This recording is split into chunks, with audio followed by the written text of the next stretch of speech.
Good evening, students. Here is the revised syllabus for class 11 and class 9 and 10.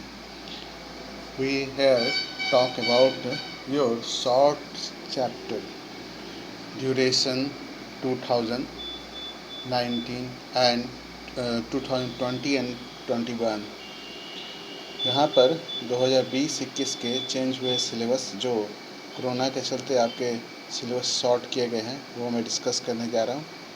यहाँ आप ध्यान देंगे कि आपके साइंस के चैप्टर्स हैं। ऐसे मैंने पहले भी आपको बताया हुआ है, लेकिन आप लोगों के रिक्वेस्ट पे फिर से मैं ये वीडियो बनाने जा रहा हूँ।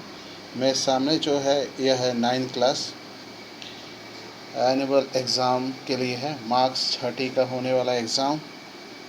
Here is the chapters, themes, materials में आपको unit 1 its nature and behaviour में nature of behaviour, element, compound, mixture, heterogeneous, homogeneous, mixture, colloidal and suspension, ये आपका सेकंड चैप्टर है।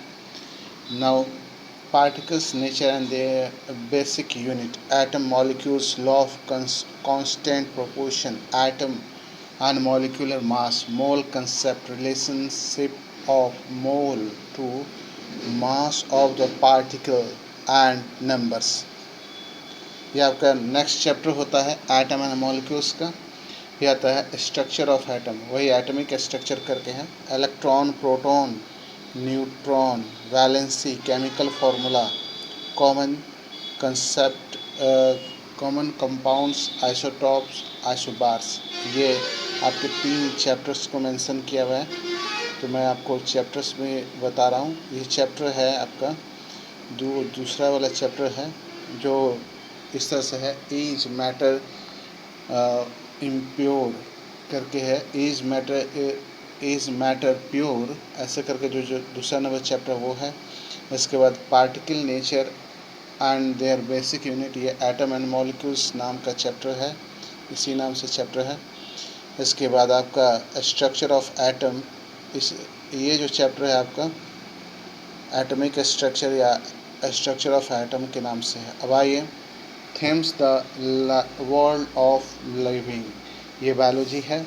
बायोलॉजी में जो आपका यूनिट 2 है, organisation in the living world, basic unit of life, जिसको हम लोग बोलते हैं फंडामेंटल यूनिट ऑफ लाइफ में आपको पढ़ना है सेल चैप्टर में। The basic unit of life, prokaryotic and eukaryotic cell, multicellular organism, cell membrane and cell wall, cell organism and cell includes chloroplast, mitochondria, vacuolus, endoplasmic reticulum, Golgi apparatus, nucleus और chromosome, basic structure and number. आप ध्यान दे रहे हैं इसमें diffusion और osmosis mention नहीं है, लेकिन फिर भी आप उसको तैयार कर लेंगे क्योंकि वो भी में भी पूछा जा सकता है। जो आपके मेम्ब्रेन का स्पेशल फंक्शन होता है वो भी आपको देखना होगा। मेम्ब्रेन को सेलेक्टिव परमेबल मेम्ब्रेन क्यों कहा जाता है, फिर आपके फंक्शन ऑफ मेम्ब्रेन, जैसे आपको वो ईटिंग और वो आपके एंडोसाइटोसिस और एक्सोसाइटोसिस होता है, वो सब भी देख लेंगे। चलिए अब tissue, organ system and organisms. ये टिश्यू में आपको structure and function of animal and plant tissue पढ़ना है। Only 4 type of tissue in animal, ये पढ़ना है, इसको छोटा कर दिया गया है। Meristematic and permanent tissue in plant केवल यही पढ़ना है।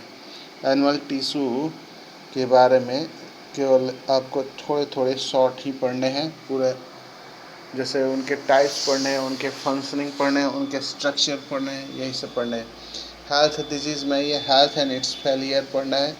Infectious and non infectious disease पढ़ना है। Their cause, manifestation, disease cause by microbe, virus, bacteria and protozoa, and the prevention principle and treatment prevention, pulse polio programme, ये सब पढ़ना है।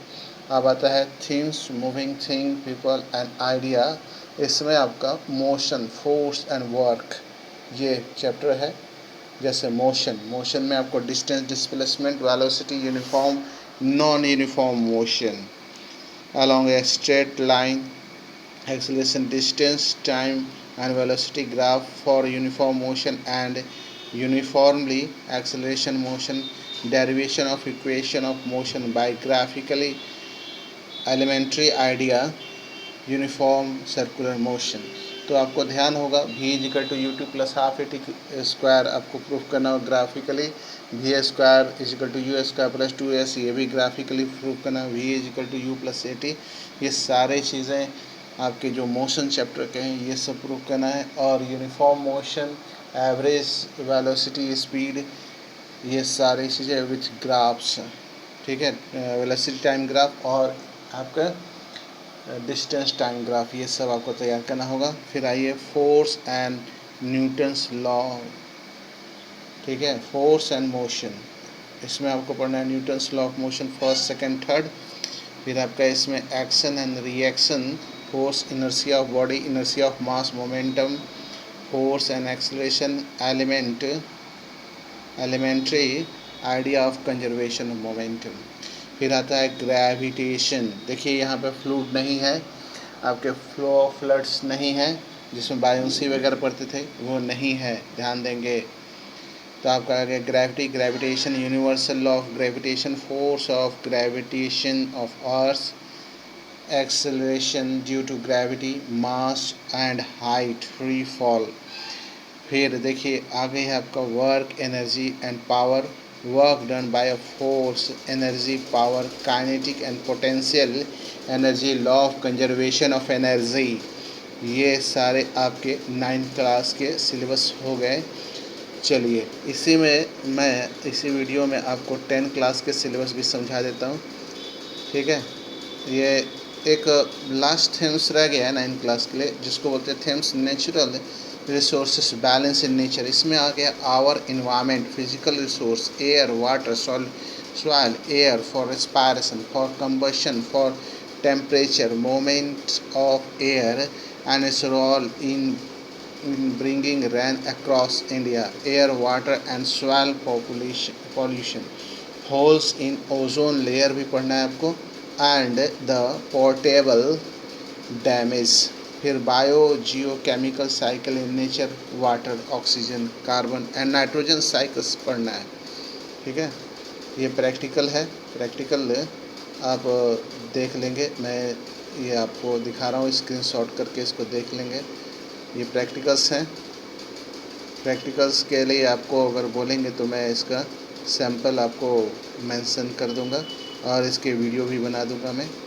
चलिए अब आता है आपका कोर्स स्ट्रक्चर क्लास 10, जो मैट्रिक के स्टूडेंट हैं, सीबीएसई मैट्रिक, उनके साइंस का सिलेबस अब मैं डिस्कस करने जा रहा हूँ, जो बहुत इंपॉर्टेंट रहने वाला है। थीम्स मटेरियल में chemical substance, nature and behaviour में chemical reaction, type of chemical reaction आ गया, chemical equation, balance equation, chemical equation, implication of an balanced chemical equation, type of chemical reaction आ गया आपका, कॉम्बिनेशन, डिकम्पोजिशन, और देखिए क्या है, displacement, double displacement, precipitation, neutralisation, oxidation and reduction, acid, base and salt में देखिए their oxide definition in term of H plus और OH आयन के टर्म में उनका डिफिनेशन। फिर आपका देखिए क्या है, generally properties, example and use, concept of pH scale, definition relating to logarithm not required। मैंने लॉगरिथम वगैरह लेकर के आप बैठ जाते हैं कि लॉग टेबल में क्या होगा, pH स्केल, ये सब अभी आपको इस साल नहीं पढ़ने हैं बच्चे। आपको बस ये जान लेना है कि pH स्केल कितना होता है एसिड के लिए, बेस के लिए, ठीक है। Importance of pH in everyday life, preparation and use of sodium hydroxide, bleaching powder, baking soda, washing soda and plaster of Paris। फिर आइए मेटल, नॉन मेटल में property of metal and non metal, reactivity, series formation, properties of ionic compounds पढ़ना है। Carbon and its compound में covalent bonding in carbon compound, versatility, nature of carbon, और homologous series, जैसे आपका alkene, alkyne, alkyl और alkyne जो है alkene, alkyne और अल्काइलिन जो होता है ये पढ़ना है। ज़्यादा इसमें बहुत बड़ा नहीं पढ़ना है, बहुत बड़ा लेकर के चैप्टर नहीं बैठ जाएगा।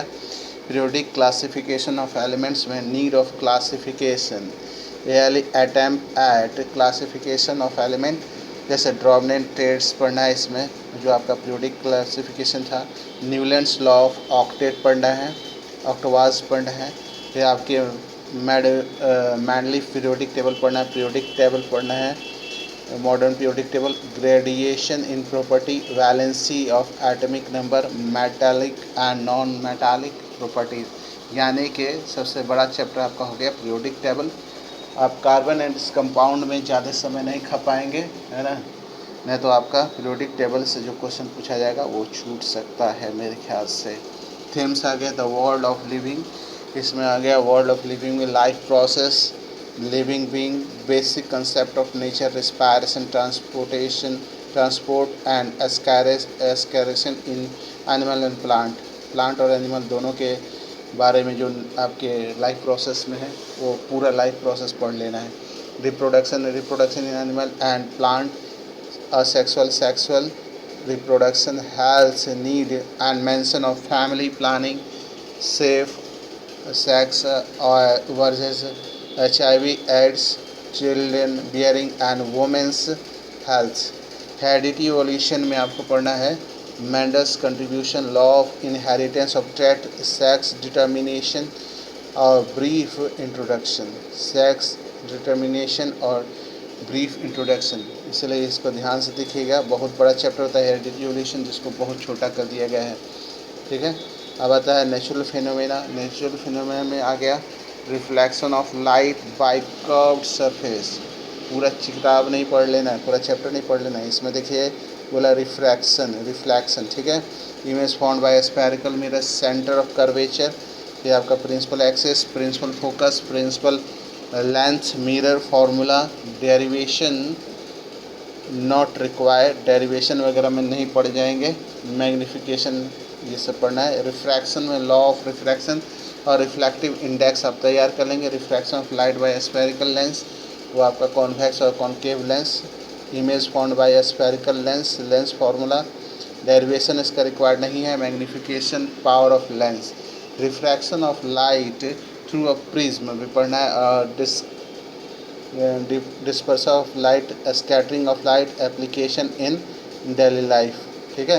How things work, effect of current में आइए आपके electric current, potential difference, electric and electric current, Ohm's law, resistance, resistivity, factor on which the resistance of a conductor depend, series combination, parallel combination of resistor and its application in daily life, heating effect of electric current application in daily life, electric power, inter relationship P, V, I and R।